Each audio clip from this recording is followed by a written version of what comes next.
정부가 오는 2030년까지 글로벌 수소 기업을 30개 육성하고 수소 사용량을 390만 톤까지 늘리겠다고 밝혔습니다. 수소가 대한민국이 주도하는 첫 번째 에너지가 될 수 있도록 관련 산업 조성에 박차를 가한다는 전략입니다. 대장동 개발을 통해 일부 민간 업자들이 천문학적인 액수의 배당을 챙기면서 특혜 논란이 확산되고 있습니다. 민관 합동 개발 방식에 대한 논란까지 번지면서 부동산 개발 시장 위축을 우려하는 목소리가 높아지고 있습니다. 에너지 가격 급등을 비롯한 각종 리스크에 우리 증시가 좀처럼 회복될 기미를 보이지 않고 있습니다. 증시 급락에 따른 반배 매매와 외국인들의 순매도세 지속 여부가 향후 증시의 향방을 가릴 변수로 떠오르고 있습니다. ESG가 기업 경영의 화두로 떠오르면서 올 들어 ESG 주식형과 채권형 펀드에 유입된 자금만 3조 원에 달하는 것으로 집계됐습니다. 하지만 ESG와 무관한 기업을 편입한 펀드도 적지 않아 투자에 주의가 필요하다는 지적입니다. 여러분 안녕하십니까? 대한민국 대표 경제 뉴스 뉴스플러스 시작합니다.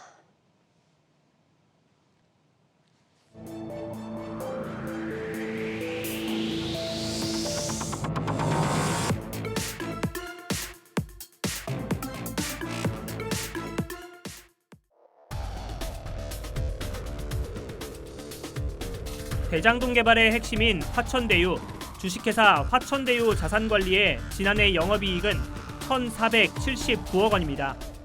2015년 설립돼 2018년까지 적자폭을 키워갔지만 이듬해부터는 흑자 전환에 성공했습니다.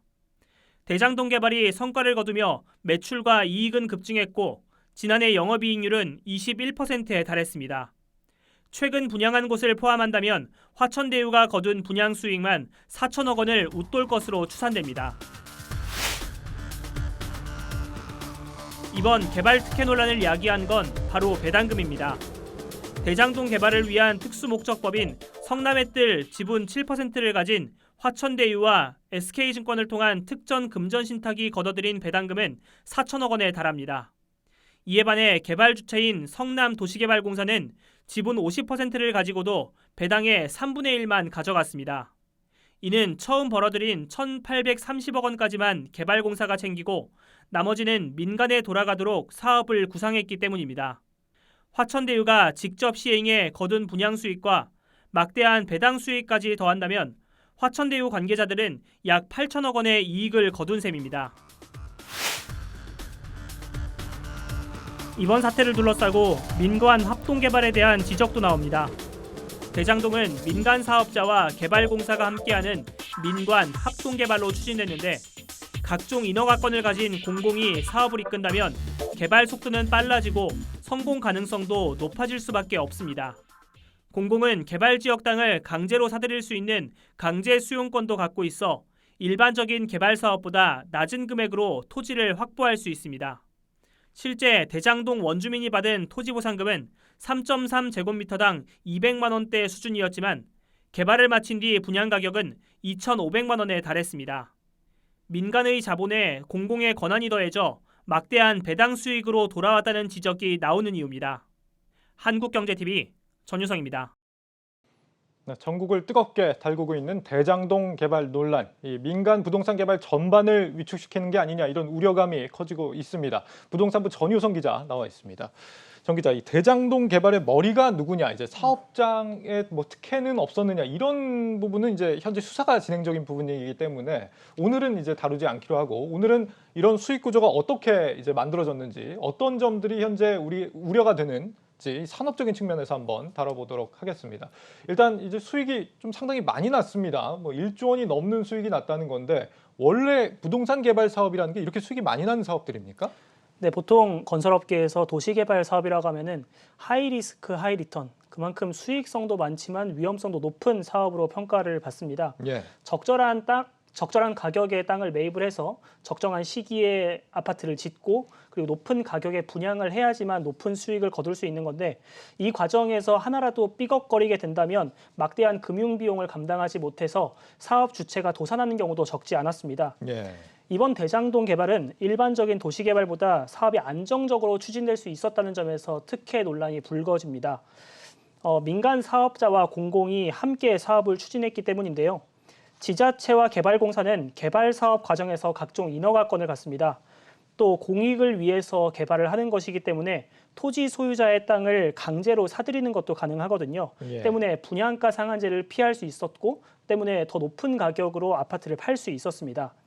실제 대장동 사업을 처음 구상할 때 필요한 땅을 사들이는 데 필요한 금액은 약 1조 원 수준으로 책정이 됐습니다.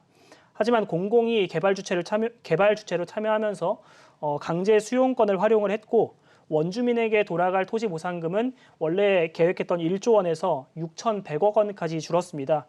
약 4천억 원 정도 줄어든 건데요. 일부 원주민은 시세가 600만 원 정도였던 토지를 280만 원에 팔 수밖에 없었다고 주장하고 있습니다.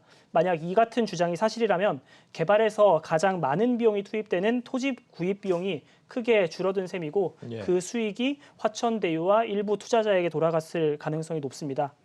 여기에 사업 추진 과정 동안 집값이 크게 올랐고 분양가 상한제를 피해서 보상금의 10배에 가까운 분양가로 공급을 할 수 있었기 때문에 민간업체의 수익은 기하급수적으로 늘어날 수밖에 없었습니다. 물론 이제 민간업자들끼리 1조 원 넘게 개발 이익을 본 사례도 있긴 하죠. 우리 부산의 그 LCT 사업처럼 있긴 한데 하지만 이번 이 대장동 사업의 경우는 사업에 공공이 참여를 하면서 이 수익성을 좀 높여준 그런 부분이 존재를 한다는 겁니다. 그런데 이 민관이 합동으로 개발했다라는 사실 자체가 문제가 되는 건 아니지 않습니까? 네, 맞습니다. 모든 민관 합동 사업이 논란이 되는 건 아닙니다. 오히려 장점도 있는데요. 민간은 공공이 되기 어려운 자본을 유치를 하고 공공은 각종 인허가 절차를 간소화시키면서 빠르게 개발을 추진할 수 있다는 점은 민간 합동 개발의 가장 큰 장점으로 꼽힙니다. 다만 이번 대장동 개발은 초과이익에 대한 수익이 모두 민간에게 넘어가도록 세팅이 돼 있었다는 점이 문제로 지적이 됩니다. 예. 대장동 개발이 안정적으로 그리고 빠르게 높은 수익을 거둘 수 있었던 건 앞서 말씀드린 공공의 사업 주도가 있었기 때문에 가능했습니다. 그렇다면 민간 업체의 수익은 어느 정도 공공으로 환원이 되고 초과이익은 조금 환수될 필요성이 있었는데요. 물론 성남도시개발공사도 이 지분구조에 참여하면서 1,830억 원이라는 배당 수익을 거둔 건 맞습니다. 다만 기대치보다 훨씬 높은 수익이 발생했을 경우에 민간업체의 수익에 대한 상한선이 있었다면 이 같은 논란, 과도한 배당금에 대한 논란은 불거지지 않았을 수도 있습니다. 예, 사실 뭐 이 부분에 대해서 이재명 지사 같은 경우는 지금 뭐 기부 체납을 통해서 한 4천억 원 정도를 환수를 했기 때문에 뭐 대충 합쳐보면 전체 이익이 한 58% 정도를 환수한 거다 이렇게 주장을 하고 있긴 합니다만 단순히 이제 배당 수익 측면만 놓고 보면 좀 국민 정서를 넘어선 과도한 수익 측면이 있겠다. 민간에게 돌아간 그런 지적이 나오는 것 같습니다. 그런데 또 반대로 이제 그 사이에 이제 화천대유 직원이 뭐 퇴직금을 50억을 받았다든지 뭐 그 관계자들끼리 서로 뭐 자금을 불법적으로 좀 주고받은 정황 같은 게 나오면서 마치 이제 민간의 모든 부동산 개발 행위가 다 문제인 것처럼 그렇게 비춰지는 부분들이 있는 것 같은데 이런 부분들은 사실 좀 구분이 좀 필요해 보이고요. 지금 시점에서 봐야 하는 건 그렇다면 이 얼마 정도가 민간의 적정한 이익이냐 하는 부분일 텐데 여기에 대해서 지금 뭐 기준이 나온 그런 건 없죠? 네, 맞습니다. 도시개발법상 민간의 수익 상한이 법적으로 제한이 되지는 않기 때문입니다. 때문에 어느 정도 법적인 보완이 이번 논란을 계기로 필요하다는 주장이 나오고 있는 것입니다. 도시개발보다 더 큰 규모, 즉 신도시 개발에 해당하는 택지 개발은 민과 관이 함께 사업을 추진하면 민간 사업자의 수익은 약 6%로 제한이 됩니다. 택지 사업은 워낙 규모가 큰 데다 정부 차원의 사업 추진이다 보니까 사업의 성공 가능성이 도시개발 사업보다 더 높기 때문입니다. 실제 이번 논란이 불거지고 국회에서는 민관합동 도시개발 사업은 민간 업체의 수익률을 6%로 제한하는 법안을 발의가 되기도 했습니다. 이는 택지 개발과 비슷한 수익률의 제한 규모인데요. 단 이 정도의 수익률이라면 민간업체가 도시개발 사업에 따른 위험을 감수하면서까지 사업에 참여할지는 미지수로 꼽힙니다. 예. 공공의 권한을 활용해 개발 사업이 추진된 만큼 민간업체의 수익성이 어느 정도 환수돼야 되는 것은 어느 정도 공감대가 형성된 부분인데요. 하지만 그 수준이 어느 정도일지 어느 정도 수익을 보장해야 민간업체의 참여도가 유지가 될지는 조금 더 논의가 필요한 부분입니다. 이와 관련해서 서진영 대한부동산학회장의 인터뷰 들어보겠습니다. 민의 개발 이익을 6%로 제한을 하게 되면 민간이 도시개발 사업을 거의 하지 못하도록 규정하고 있는 걸로 보여져. 최소한 우리가 개발 이익을 20-30% 정도는 보장을 해줘야만 민간 개발이 활성화되지 않을까 이렇게 생각을 해요. 네, 이번 대장동 개발 사업은 은행권과 증권업계까지 맥이 닿아 있습니다. 금융업계에서 부동산 PF라고 불리는 사업들은 알짜배기 사업으로 꼽혔는데요. 이번 논란으로 인한 후폭풍은 금융업계까지 번질 전망입니다. 이와 관련해서 문영민, 문성필 기자의 리포트로 살펴보겠습니다. 일반적으로 대규모 부동산 개발 사업엔 은행이나 증권사, 보험회사 등 금융회사들이 포함돼 컨소시엄을 구성합니다. 대출과 투자자 모집 등을 통한 자금 조달을 위해서입니다. 특히 대장동 개발 사업의 경우엔 성남도시개발공사가 공모지침서에 건설업자는 제외하고 컨소시엄 대표사를 금융회사로 하도록 명시했습니다. 대장동 개발 사업에 지원했던 컨소시엄 대표사가 모두 금융회사였던 점도 이런 이유에서입니다. 금융회사들에겐 부동산 개발 사업 참여는 안정적인 수익원으로 통합니다. 기본적으로 규모가 수천억 원 이상 되는 데다 5%대의 대출 채무 수수료도 받을 수 있고 대출 연체율도 0.49%로 낮은 편이기 때문입니다. 이렇다 보니 금융회사들의 부동산 프로젝트 파이낸싱 대출 규모도 매년 크게 늘고 있습니다. 하지만 대장동 개발 사업 특혜 의혹 불똥이 금융권으로 번지면서 이런 분위기에 변화가 감지됩니다. 앞으로는 재건축, 재개발 등 대규모 부동산 개발 사업에 참여할 때 더 신중해질 수밖에 없다는 겁니다. 예를 들어 PF를 설립하면서 얻을 수 있는 혜택이 뭐 ABC가 있다고 한다면 그중에 B나 C를 살짝 건드리거나 혜택의 크기가 100인데 50%만 줄여도 기존에 갖고 있던 업계에서 통용되던 매우 합법적이고 정당한 비즈니스 모델의 판이 흔들리니까 여기에 정부와 정치권에서 부동산 PF 관련 규제를 내놓을 가능성도 있습니다. 아무래도 좀 정치적으로 민감하다 보니까 너무 뜨거운 계란은 바로 잡을 수가 없기 때문에 정책적으로 본다면은 차분하게 수사 결과 나오는 거 보면서 정책적으로 미비한 부분 있으면은 그거는 열심히 또 저희가 개선해야죠. 금융권에서 효자 사업으로 불리던 부동산 PF가 대장동발 리스크에 흔들리고 있습니다. 한국경제TV 문성필입니다.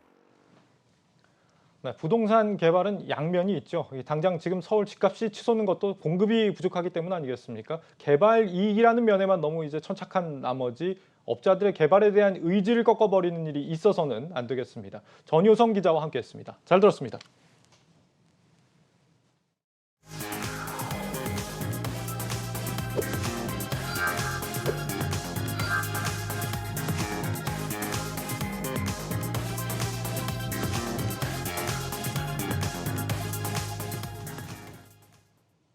네, 부자 되는 퇴직연금술 마지막 시간입니다. 이 401K라고 부르는 이 미국의 퇴직연금제도 들어보셨습니까? 이 제도 덕에 미국에는 이 소위 연금 백만장자가 26만 명이나 된다고 하는데 글로벌 시장에 이 장기적으로 꾸준히 분산 투자하는 제도 기반이 우리나라에도 필요하다는 전문가들의 조언이 나오고 있습니다. 지수희 기자입니다. 미국 젊은이들 사이에서는 퇴직연금 100만 달러 만들기 열풍이 불고 있습니다. 우리 돈으로 약 11억 원 규모의 노후 자금 마련을 위해 빠지지 않고 등장하는 말이 바로 401K입니다. 401K는 미국의 퇴직연금 제도로 회사가 퇴직금을 적립하면 근로자가 직접 운용한다는 점에서 우리나라 퇴직연금의 확정 기여형과 비슷합니다. 특히 직원 적립금의 최대 100%를 회사가 추가로 적립해주는 정책은 근로자 은퇴자금 축적의 주된 유인책이 되고 있습니다. 예를 들어 근로자가 매월 500달러를 은퇴자금으로 적립하면 회사가 500달러를 추가로 적립해 근로자 입장에서는 100% 수익을 낸 상태에서 추가 운용을 통해 은퇴자산을 더 늘릴 수 있습니다. 여기에 연간 19,500달러까지 세제 혜택이 주어지기 때문에 많은 근로자들이 회사 적립금 이상의 자금을 추가 적립하고 있습니다. 미국 캘리포니아에 11년째 거주하는 유 씨도 세제 혜택의 최대 한도를 퇴직연금으로 적립하고 있습니다. 초반에는 제가 미국 와서 여기 연금 제도를 잘 몰라서 조금씩 넣다가 이제 회사에서 매칭해주는 부분도 그때는 얼마 안 됐었고요. 회사에서 스폰서 해주는 거랑은 이제 상관없이 일단은 맥시멈으로 하고 있습니다. 이제 세금 절약도 많이 되고, 그다음에 이게 이제 복리로 금액이 늘어나다 보니까 이게 처음에는 뭐 10년, 15년, 20년까지는 그렇게 큰 금액이 아닌데, 이게 이제 20년, 30년이 넘어가면 넘어갈수록 복리로 이자 금액이 굉장히 커지거든요. 근데 제가 알기로는 50%는 넘는 것 같습니다. 미국에는 퇴직연금 계좌에 100만 달러, 우리 돈으로 11억 5천만 원 이상 들어있는 연금 100만 장자가 26만 명을 넘어섰습니다. 이렇게 미국인들이 풍요로운 노후를 보낼 수 있게 된 이유는 퇴직연금 자산을 그냥 묻어두는 것이 아니라 운용할 수 있도록 한 정부의 정책 기반에 생애 주기에 따라서 알아서 자산을 배분해주는 타겟 데이트 펀드가 있어서 가능했습니다. So the government's decided in the US that the best way to get people to save is through employer-sponsored retirement plans, so defined contribution plans, 401k, and the federal government has incentivized employers to offer a DC plan. So previously, a lot of workers would join a company, but then they wouldn't sign up for the retirement plan. But now the government has mandated auto-enrollment. 특히 2007년 디폴트 옵션이 도입되면서 운용이 어려운 근로자들 대신 금융사가 자금을 운용할 수 있도록 했고, 이 제도 덕에 연금 자산이 증시로 흘러들어 자본시장이 크게 성장하고 은퇴 자산의 수익률도 높이는 결과로 이어졌습니다. 디폴트 옵션 도입 이후 은퇴 시기에 맞춰 투자 자산의 비중을 자동으로 조절해주는 타겟 데이트 펀드 시장도 급격하게 성장했습니다. 실제로 미 401k 자산 가운데 TDF가 차지하는 비중은 지난 2019년 30%를 넘어섰고 2025년에는 45%까지 성장할 것으로 전망됩니다. Target date is playing a key role of as a saving option for people who are planning for retirement. By that is that especially during crisis, retail investors tend to try to time the market by taking out their investments or reinvesting perhaps at the wrong times. We found that target date is a way to reduce that risk of market timing. 100년의 역사를 자랑하는 미국의 자산 운용사들은 한국의 투자자들도 연금 100만 장자가 되기 위해서는 장기적으로 투자를 지속해야 한다고 조언합니다. So Korean investors do tend to hold a lot of cash. And when it comes to investing for retirement, cash is a problem because it generally doesn't give a return that keeps up with inflation. And over a working lifetime, I would say always think long term. Equities will always be an important part of a retirement portfolio because they produce strong investment returns. And about that statistics that we did with certain assumption, we found that if you only have an excess return of 0.5% per annum during your accumulation stage, you can live off your saving by an extra 5 years. So 0.5% difference might not mean a lot, but it's a very big improvement to the spending that you can do during the retirement age. 이 때문에 한국의 자산 운용사들도 미국의 주요 퇴직연금 운용사와 손잡고 TDF를 운영하고 있습니다. 특히 TDF가 글로벌 자산에 분산 투자하고 은퇴 시기에 맞춰 위험 자산과 안전 자산을 알아서 배분해주기 때문에 운용 지식이 없는 투자자들에게도 적합하다는 평가입니다. 전문가들은 한국의 퇴직연금 시장이 발전하기 위해서는 디폴트 옵션 제도 도입과 세제 혜택 확대 등 정책적인 뒷받침과 함께 기업들의 적극적인 관심이 필요하다고 강조했습니다. 한국경제TV 지수입니다.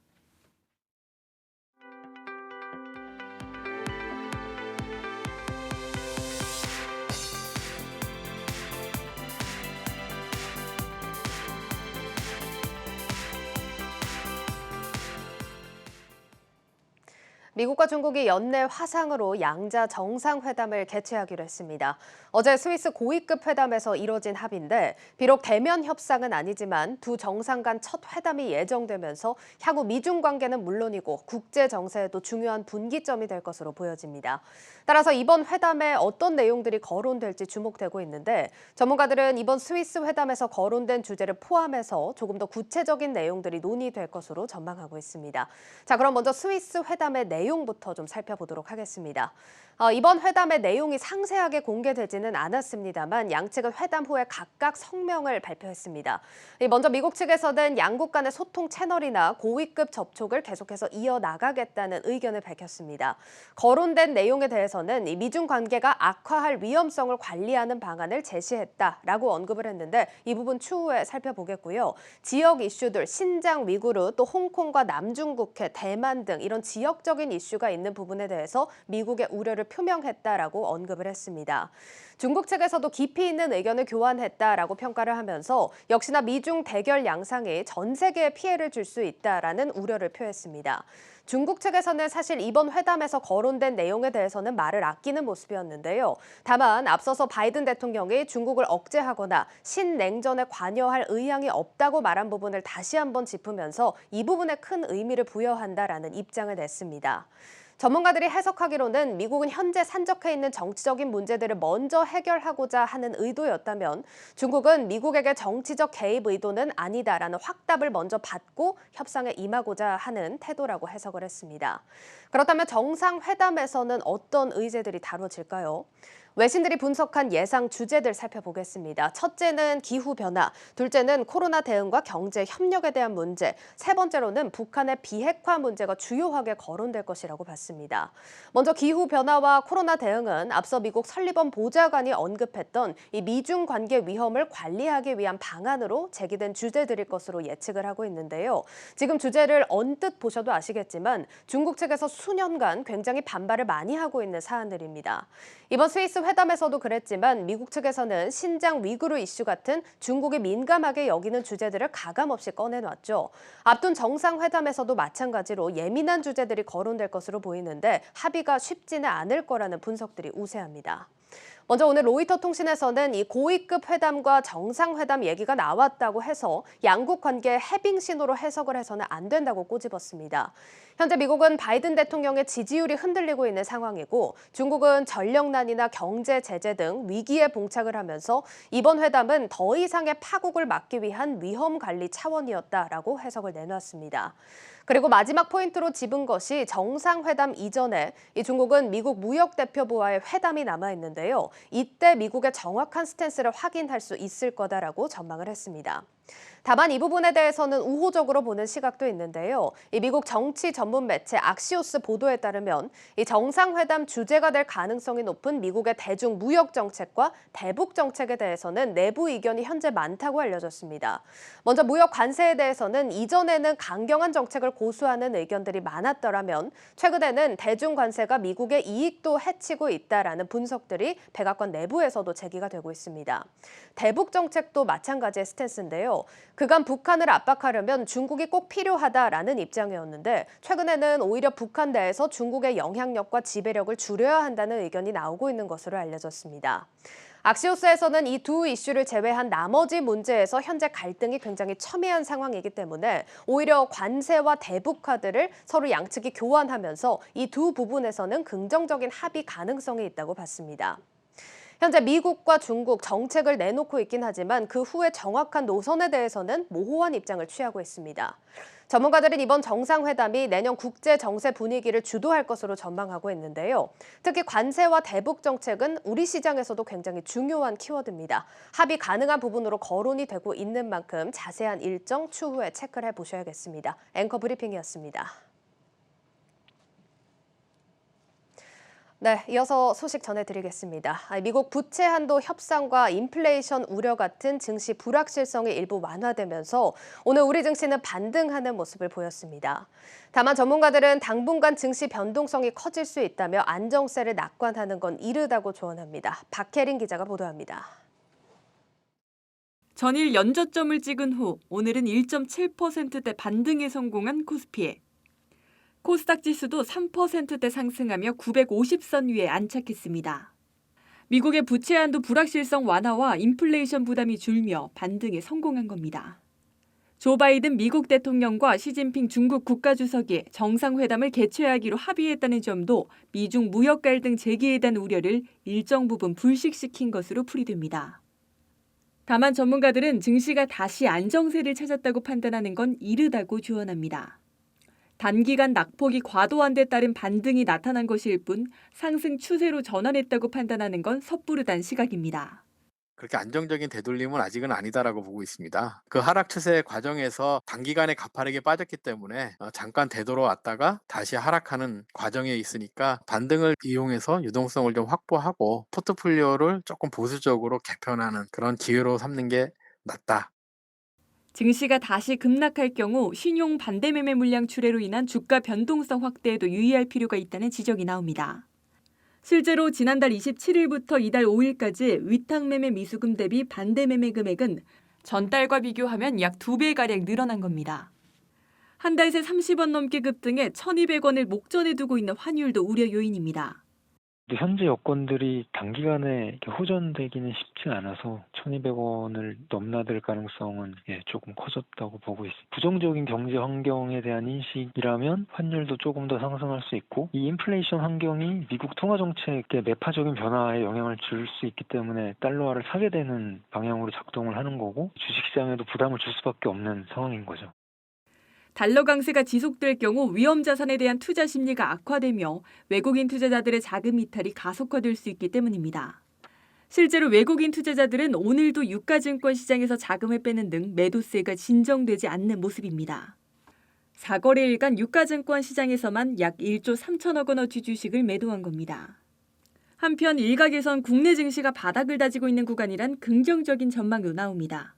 매도로 대응하기보단 최소한 관망 또는 분할 매수 대응이 적절하다는 설명입니다. 바닥을 좀 다져가고 있는 구간이 아닌가라고 보고 있고 내일이나 다음 주에 한두 번 정도 더 아래로 밀릴 수가 있긴 있는데 증시 자체가 지금 펀더멘털 상으로 다 망가진 건 아니고 지금 투자 심리가 완전히 좀 많이 망가진 상태잖아요. 지금은 이제 매도 대응보다는 최소 관망 아니면은 이제 분할 매수 대응 이게 저는 적절하다라고 보고 있습니다. 한국경제TV 박혜린입니다.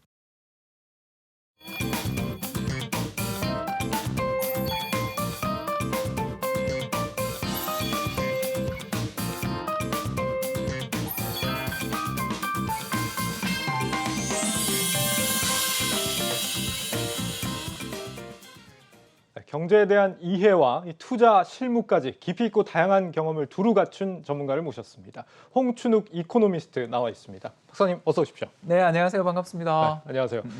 정말 다양한 직업군을 요즘에 좀 넘나드시는 것 같습니다. 애널리스트를 넘어서 이제는 교수도 하시고 기업 대표에 최근에 이제 유튜버까지 하고 계신데 그 중에서도 뭐로 불리는 게 가장 좋으세요? 그냥 대표가 제일 편하시군요. 왜냐하면 네, 사무실 차려서 이렇게 일을 하다 보니까 아무래도 좀 소속감을 느끼게 돼서 최근에는 교수도 좋지만 요새는 대표로. 오늘은 대표로 부르도록 하겠습니다. 유튜버가 벌써 구독자가 한 20만 명이 넘었더라고요. 유튜브를 하시게 된 특별한 계기가 있으십니까? 동영상 세대, 영상 세대 분들하고 소통을 좀 하고 싶어가지고요. 제가 책도 여러 권 쓰고 사실 블로그나 이런 거를 오랫동안 했잖아요.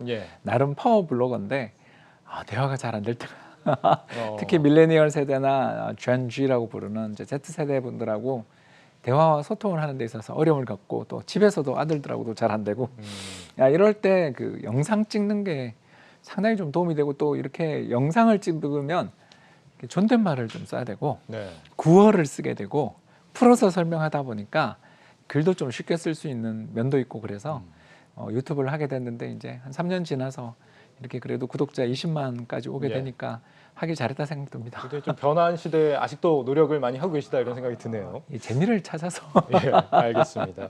요즘 이제 주식시장을 보면 좀 변곡점을 맞은 게 아닌가 이런 생각이 좀 듭니다. 코로나 이후에 줄곧 상승하던 시장이 이달 들어서는 계속 좀 고전하는 것 같은데 이런 상태를 어떤 상태다 이렇게 이해를 해야 될까요? 모멘텀이 약화된.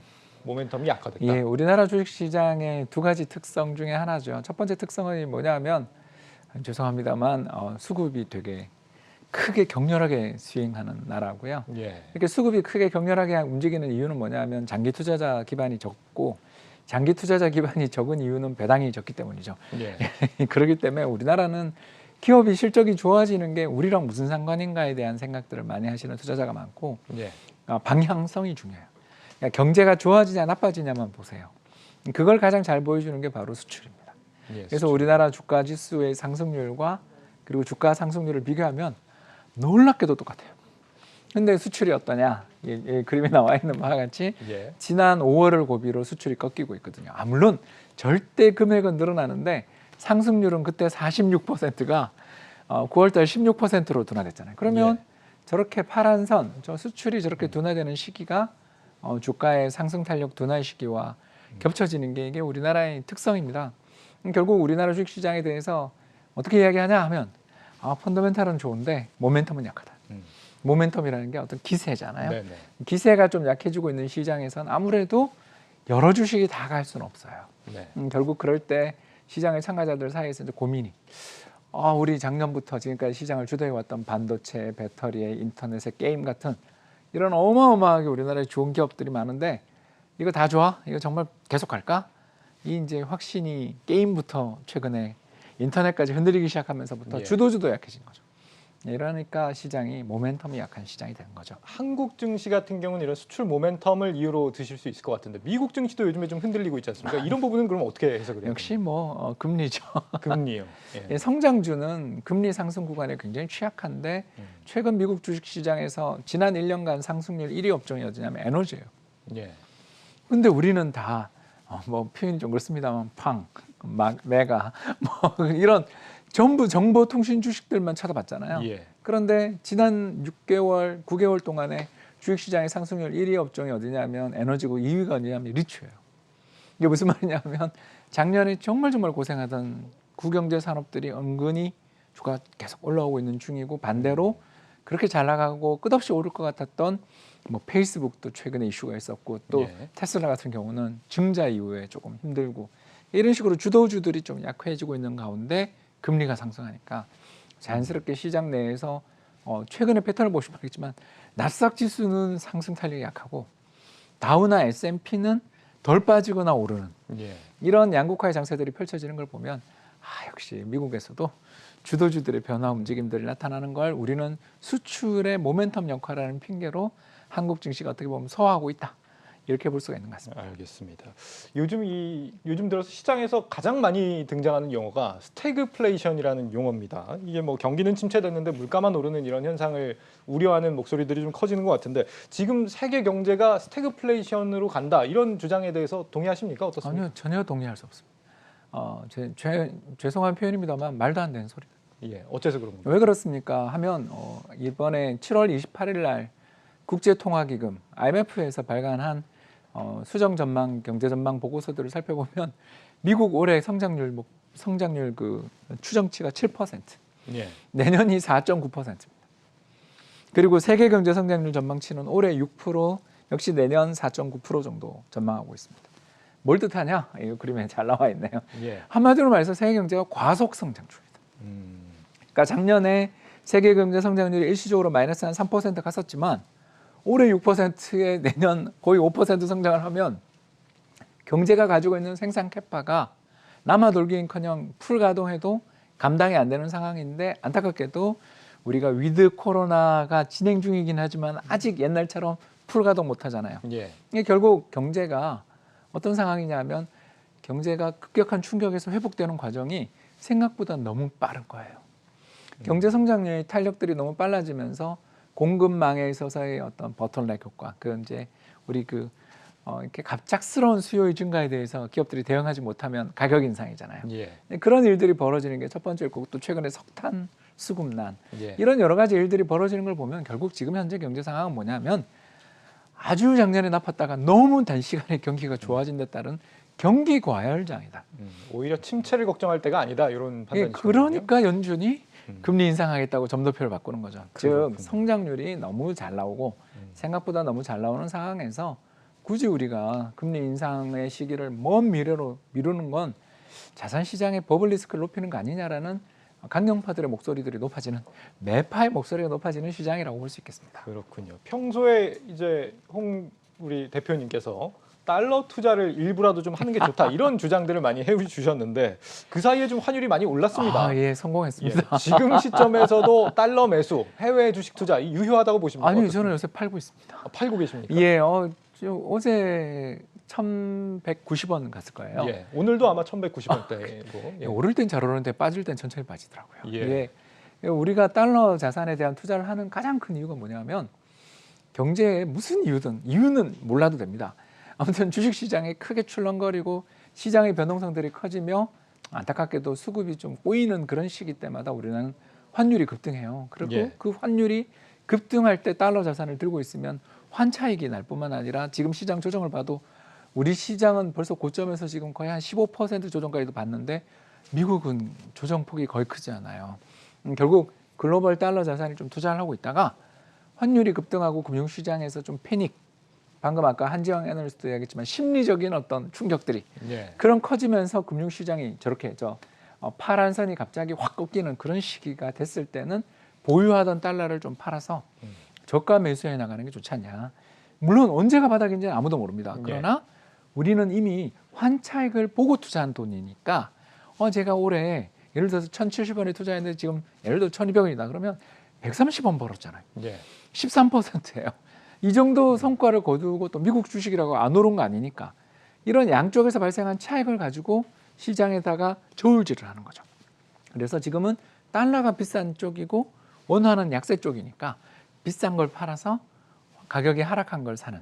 그럼 대표님 지금 말씀은 미국 뭐 달러 매수나 해외 주식 매수를 지금 들어갈 시점은 좀 아니다 이렇게 보신다고? 그러니까 그동안 했던 이유는 이번에 팔기 위함이다.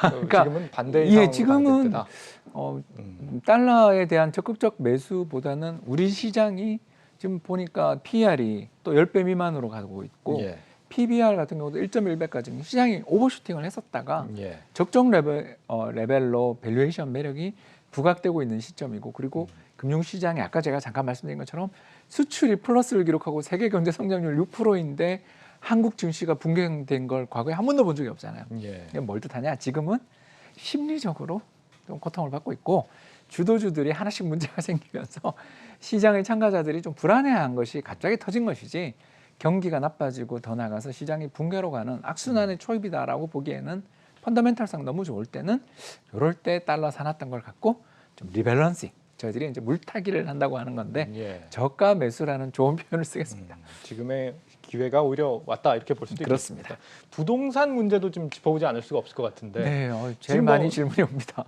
한동안 이제 공급은 없긴 한데 앞으로 뭐 공급을 계속 예고하고 있고 지금 대선 주자들도 공급을 모두들 이제 약속을 하고 있는 상황입니다. 이런 상황에서 부동산 시장 흐름이 앞으로 어떻게 될 거다 이렇게 보는 게 좋을까요? 뭐 버블이 심화되겠죠. 버블이 심화된다요? 그러니까 우리 주식시장으로 비교하자면 3,000원을 넘어서 4,000원을 가고 5,000원을 바라보는 시장 장세가 돼서 PER이 20배가 됐다. 예를 들어서. 그러면 오르니까 기분은 좋은데 나중에 이 뒷감당을 어떻게 할 것인가에 대한 공포가 조금씩 특히 시장에 오랫동안 투자를 했던 사람들 사이에서는 걱정이 되겠죠. 분명 시장이 정말 꿈의 지수가 왔다라는 건 너무나 좋은 일이지만 이거 유지 가능한가에 대한 걱정을 하는 사람들이 늘어나는 시기가 예를 들어 종합주가지수 4,000 또는 5,000의 시기겠죠. 그러니까 지금의 펀더멘탈인데 주가는 그렇게 올랐다라. 지금 부동산이 그렇거든요. 부동산이 얼마 전까지만 해도 서울의 중간값 아파트 가격 5억, 6억 이 정도로 왔다 갔다 하는 게 지금 11억 5천. 물론 가격 오르면 좋죠. 근데 오르는 속도가 너무 가팔라서 한 달에 2% 가까이 오르고 있다는 건 1년이면 20% 넘는 거고 저 그림에도 나와 있는 것처럼 각 가게가 집을 사기 위해서는 전체 소득의 절반 이상이 되는 돈을 이자에다가 투입을 해야 될 정도로 차입의 의존도나 차입에 대한 부담이 커지는 저게 100이 적정이라고 보는데 서울은 100까지 간 적은 잘 없긴 한데 서울은 원래 늘 비싸니까 그렇지만 지금 저 수준이 180을 곧 뚫을 것 같은 레벨이고 올해 연말에 200을 갈 것 같은데 버블에 대해서 지금 염려를 해주시는 것 같은데 그렇다면 그렇습니다. 이 부분이 심화될 경우 이 부분을 어떻게 대응하는 게 맞다 이렇게 보십니까? 공급을 확대해서 어떻게든 조금만 기다리면 아주 저렴한 값에 싼 집을 들어갈 수 있게 해주겠다. 새 집을 들어갈 수 있겠다라는 그런 확신을 주는 게 가장 중요한 것 같아요. 지금 현재 우리나라 정부 정책금리 0.75인데 이거 뭐 올해 한번 올리고 내년 한번 올려서 1.25 혹은 1.5를 갖다 놓는다고 해서 과연 이 정도 금리 레벨에서 집을 사겠다는 이 동기를 약화시키기가 어렵다면 조금만 기다리면 예를 들어서 이 비유입니다. 평당 1,000만 원의 신축 아파트를 역세권에 공급해 주겠다. 그러니까 이런 정책들이 나와야 됩니다. 이런 정책들은 결국 안타깝게도 차기 정부가 어떻게 저는 할 가능성이 있고 그래서 내년 3월 뭐 제가 어떤 분이 대통령이 될지 아무도 모르지만 차기 정부의 가장 중요한 경제 정책의 핵심은 공급 확대 쪽에 거기고 거기에 재정을 투입하는 방향으로 나오지 않겠나. 그러고 나면 이제 좀 변화는 있지 않을까 기대해 봅니다. 조금 더 확실한 공급이 필요한 시점이다. 이렇게 지적하신 걸로 듣도록 하겠습니다. 지금까지 홍추득 이코노미스트와 함께했습니다. 잘 들었습니다. 감사합니다.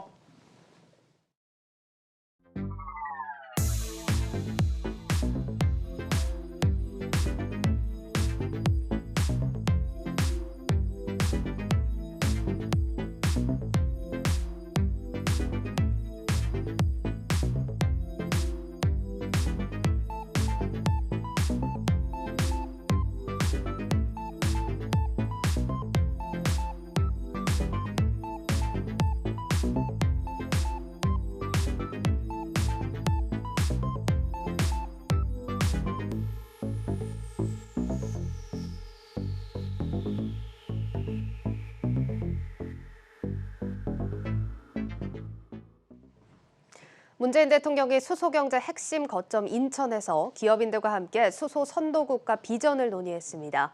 수소를 한국이 주도하는 첫 번째 에너지로 만들 수 있게 정부와 기업이 힘을 합치자는 계획인데 자세한 내용 청와대 출입기자 연결해서 들어봅니다. 정원우 기자. 네, 청와대에 나와 있습니다. 먼저 오늘 문 대통령이 방문한 현장 인천 청라지구죠. 네, 그렇습니다. 문재인 대통령이 오늘 오후 방문한 곳은 현대모비스가 차세대 수소 연료 전지 공급을 위해 인천 청라지구에 건립 중인 특화 생산 및 연구 집적 단지 예정 부지입니다. 올 초에 우리 한국경제TV가 이곳에 현대모비스 수소 연료 공장이 들어선다고 단독 보도하기도 한 곳인데요. 인천은 우리나라 수소 경제의 핵심 거점으로 떠오르고 있는 곳이기도 합니다. 문 대통령의 수소경제 현장 방문은 이번이 9번째입니다. 오늘 현장 방문은 예정 시간을 훌쩍 넘겨서 2시간 가까이 진행됐는데 그동안 공들여온 수소경제의 성과를 중간 점검하고 앞으로 전 세계 수소경제를 주도하기 위한 전략을 논의하는 자리였습니다. 이번 행사에 주요 기업 총수들도 대거 참석했다고 하는데 어떤 얘기들이 오갔습니까? 네, 오늘 행사에는 정의선 현대차 회장과 최태원 SK 회장, 최정우 포스코 회장, 조현상 효성 부회장 등 국내 수소 산업을 이끌고 있는 기업 CEO들이 총출동했습니다. 앞서 이들 기업은 정부 정책에 맞춰서 자발적으로 수소기업 협의체를 만들었고요. 문 대통령은 상당히 고무적이라고 밝히기도 했었습니다. 문 대통령은 오늘 현장에 도착하자마자 기업인들과 환담을 진행했습니다. 환담이 비공개로 진행됐기 때문에 어떤 얘기가 오고 갔는지는 아직은 확인되지 않고 있지만 정부의 지원 의지를 밝히고 기업인들의 애로사항을 듣는 자리였을 것으로 보입니다. 정부가 지금 수소 경제를 선도하겠다 이런 비전을 내세우고 있는데 우리 수소 경제 지금 어느 정도까지 와 있습니까? 네, 정부는 지난 2019년 1월에 수소경제 활성화 로드맵을 발표했습니다. 지금 그러니까 거의 2년 9개월 정도 지난 것인데요. 이후에 세계 최초로 우리나라가 수소법을 제정을 했고요. 수소경제 정책을 지휘하는 수소경제위원회도 작년 7월에 7개월 앞당겨서 출범시켰습니다. 제도적 기반과 기업의 선제적인 투자로 의미 있는 성과들이 지금 나오고 있습니다. 전 세계 수소차 보급 그리고 국내 수소 충전소 보급 속도, 연료전지 보급에서 1위를 지키면서 전 세계 수소 경제를 주도하고 있다고 볼 수 있겠습니다. 이 수소 경제를 집중 육성하는 게 산업 측면에서뿐만 아니라 탄소 중립이라는 측면에서도 중요한 과제일 겁니다. 우리 정부와 기업들의 최근 노력들 어떤 의미가 있습니까? 네, 우리나라는 2050년, 그러니까 2050 탄소 중립 목표를 전 세계에 약속을 했습니다. 그리고 얼마 남지 않은 오는 11월에 UN 기후변화 당사국 총회에서는 2030년 국가 온실가스 감축 목표 NDC라고 하는데요. 이를 상향해서 제출하기로 했습니다.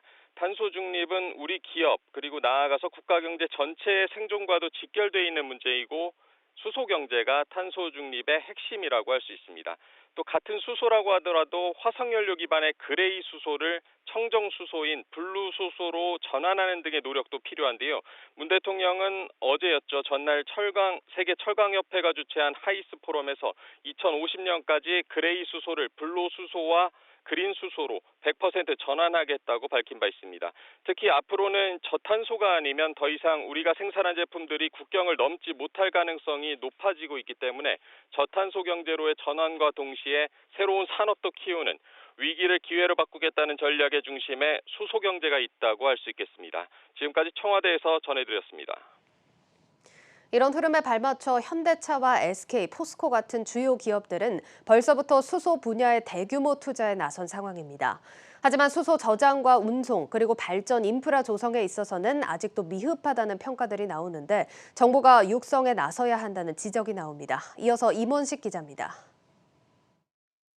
현대모비스는 오늘 기공식을 가졌던 인천 청라 공장과 함께 울산에도 수소 연료전지 공장을 지을 예정입니다. 이를 위해 투입되는 자금은 1조 3천억 원.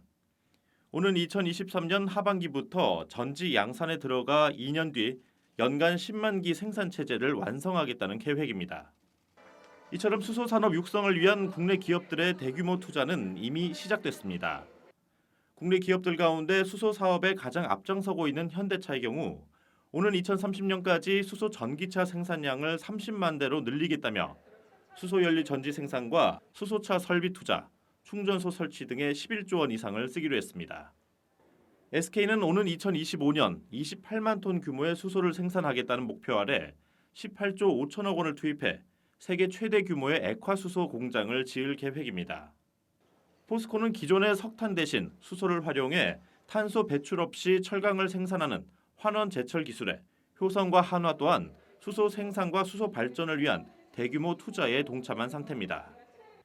이들 K수소 동맹이 수소 경제를 구축하기 위해 오는 2030년까지 투입하기로 한 자금만 43조 원에 이릅니다. 아쉬운 건 국내 수소 산업이 자동차를 비롯한 모빌리티와 에너지 분야에서 강점을 보이고 있지만 수소 에너지 패권을 확보하기 위한 수소 저장과 운송, 발전 인프라 분야에선 아직 갈 길이 멀었다는 점입니다.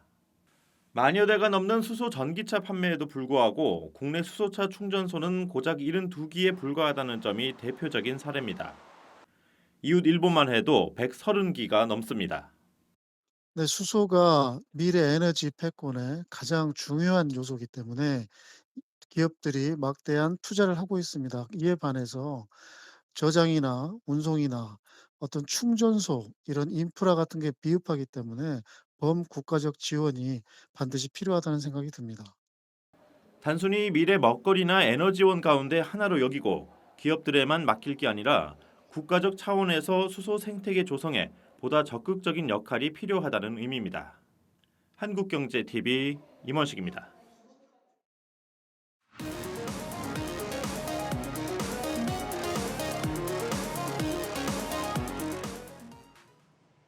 네, 여의도 레이더 시간입니다. 오늘 빠르게 오민지 기자 만나보도록 하겠습니다. 예, 오 기자 오늘 시간 관계상 좀 빨리 진행해야 될 것 같은데 오늘 어떤 주제입니까? 간단하게 퀴즈를 좀 준비를 해봤습니다. 예. 요즘 금융 지주들이 최근 이 키워드에 S자 혹은 으쓱이라는 별명을 붙였는데 어떤 건지 좀 아시겠어요? S자 잘 모르겠는데요. 정답은 ESG입니다. ESG여서 S자? 네, 맞습니다. 이 ESG 스펠링 발음은 우리식으로 읽은 재미있는 표현인데요. 금융 지주들이 재미있게 ESG를 알리겠다라며 이렇게 이름을 붙인 겁니다. ESG는 기업의 비재무적인 요소인 환경, 사회, 지배 구조를 뜻하는 말로 기업의 사회적 가치, 윤리적 가치 함께 고려하겠다라는 의미인데요. 오늘 기업들이 S자 이렇게 외치고 있는 ESG, 특별히 ESG와 관련된 펀드 상품 수익률 한번 살펴보겠습니다. 예, 사실 뭐 기업들 입장에서 이제 ESG가 선택이 아닌 필수 요소가 됐는데 투자자들도 관심 많을 것 같아요. 네, 맞습니다. 투자자들의 관심 자금 유입으로 확인할 수 있는데요. 자연히 투자자들의 관심 많이 쏠렸습니다. 예. 펀드별로 자금 유입 현황을 한번 보면요. ESG 주식형 펀드와 채권형 펀드 연초 이후 각각 1조 원, 또 2조 원 넘게 들어왔습니다. 예. 둘 다 합치면요. 3조 원 가까이 들어온 겁니다. 이 ESG 펀드 글로벌 시장에서도 주목받고 있는데요. 2019년에는 9천억 달러 규모였는데 오는 2028년에는 2조 달러까지 성장하겠다 이렇게 전망되고 있습니다. 예, 뭐 이렇게 시장이 커가는 게 자명하다면 결국 중요한 건 수익일 텐데 여태까지 수익률은 어떻습니까? 수익률 한번 보겠습니다. 기간별로 ESG 펀드 수익률 정리해봤는데요. ESG 펀드들이 84% 정도가 국내 기업을 대상으로 투자하고 있고요. 예. 그래서 국내 주식 ETF와 비교해 보겠습니다. 지금 장 상황이 좋지 않기 때문에 마이너스 수익률 나온다는 건 좀 안타까운 상황이지만 예. 보시면 비슷한 수준으로 수익률이 진행이 되고 있습니다. 이런 점에서 ESG 펀드와 ETF가 왜 수익률이 비슷하게 나올까라는 의문이 들 수 있는 부분인 거죠. 그렇네요. 저는 뭐 ESG가 대세 섹터이기 때문에 수익률을 좀 기대했는데 정말 비슷하게 흘러가는데요. 이 부분을 왜 그런지 보시면요. 구성 종목에서 확인을 할 수 있는데요. 지금 ETF 구성 종목들이 사실은 시가총액을 좀 많이 담고 있는 부분입니다. 시가총액이 높은 종목 위주로 ESG 펀드들이 많이 나오고 있는데요. 그 이유는 ESG 기준이 지금 아직 갖춰져 있지 않기 때문입니다. 국내 자산운용사 대부분 자체적으로 투자 대상 기업의 ESG를 평가하는 건 아니고요. 외부 기관을 이용하고 있는데요. 이 ESG 기준이 모호하다 보니까 평가 기관마다 기업에 매기는 ESG 등급의 차이가 있는 겁니다. 구체적으로 말씀드리면 국내의 주요 ESG 평가 기관으로 한국기업지배구조원과 서스틴베스트가 있는데요. 이 기관들에서 내놓는 기업별 등급 있잖아요. 뭐 예를 들어서 삼성전자는 B등급, 네이버는 A등급 이런 식으로 등급을 내놓을 텐데 그 등급들 간의 유사성이 0.61에 불과했다는 겁니다. 이 지수가 1이면 서로 같다 이런 의미인데 0.61만큼만 유사했다는 거죠. 구체적인 기준이 지금 모호하게 책정이 돼 있었고 평가 기관별로 평가를 했을 때 이 격차가 있었다라는 건데 0.61이면 그럼 얼마나 차이가 나는 겁니까? 네, 비교 대상을 가져왔는데요. 채권 신용 등급 간의 유사성을 보면요. 0.99를 기록했습니다. 거의 1에 가까운 수준인데요. 여기에 비교하면 ESG 평가 등급의 유사성이 굉장히 낮다 확인할 수 있는 거죠. 이게 일단 성과의 문제도 좀 있다라고 생각이 드는데 그러면 운용사에서도 ESG에 맞는 기업들 찾기가 좀 어려울 것 같다는 생각이 드는데요. 맞습니다. 그래서 국내 자산운용사들은 ESG 펀드 구성하기에는 아직까지 정립이 안 된 부분이 많다라는 핑계를 대면서 시가총액이 좀 높은 대형주 위주로 담을 수밖에 없다 이렇게 호소하기도 하는데요. ESG 평가 기준 모호하고 하지만 시장에 관심은 많기 때문에 상품 출시를 해야 하는 상황인 거죠. 그렇군요. 근데 사실 지금 ETF 중에서도 ESG라는 이름을 달고 있는 상품들도 많지 않습니까? 네, 맞습니다. 현재 국내에 있는 ESG ETF는 11개가 있는데요. ESG 평가 기준이 모호하기 때문에 이런 ETF들도 대부분 시가총액 위주로 종목을 구성하고 있습니다. 재미있는 점은 ESG ETF를 뜯어보니까 소수긴 하지만 ESG를 적극적으로 따져서 담은 상품들이 수익률이 좋았다는 겁니다. 어렵지만 이제 ESG 취지에 맞게 좀 따져서 넣은 종목들이 수익률이 좋았다는 얘기네요. 네, 한번 보시겠는데요. 이 불안한 장 상황에서 ESG에 적극적으로 맞춘 상품들을 보겠습니다. 이 6개월 기준으로 상품들의 수익률을 가져왔는데 보시면 하나자산운용의 아리랑과 또 VI 자산운용의 포커스만 플러스 수익률을 보여주고 있습니다. 그러네요. 나머지는 마이너스죠. 그러면 이 두 상품은 나머지 상품들과는 어떤 차이가 있길래 이렇게 차이가 납니까? 이 두 상품은 그래도 ESG를 좀 많이 담으려고 하는데요. 말씀드린 것처럼 종목 구성을 보시면 확인할 수 있습니다. 먼저 다른 상품들은 삼성전자, SK하이닉스, 네이버, 카카오, 삼성 SDI, 네이버, 카카오가 들어가 있네요. 그렇죠. 이렇게 시가총액이 좀 높은 아이들, 그것도 비중이 굉장히 높은 수준으로 들어가 있는 걸 확인하실 수 있는데요. 아까 말씀드렸던 두 가지 ETF, 좀 잘 담으려고 노력했던 ETF의 구성 종목을 보시면요. 이 친구들이 아니라 CJ제일제당, S1 삼천리 등 그리고 비중도 좀 축소된 상황으로 들어가 있는 걸 볼 수 있습니다. 앞선 ETF들과 좀 확연히 차이가 나오는 부분이죠. 알겠습니다. 일단 다른 시가총액보다 기업의 고유한 ESG에 조금 더 가치를 둔 종목들이 수익성이 좋았다. 이렇게 좀 짧게 정리를 해볼 수가 있겠습니다. 자, 오늘은 시간 관계상 여기까지 들어야 할 것 같습니다. 증권부 오민지 기자와 함께했습니다. 오 기자 고맙습니다.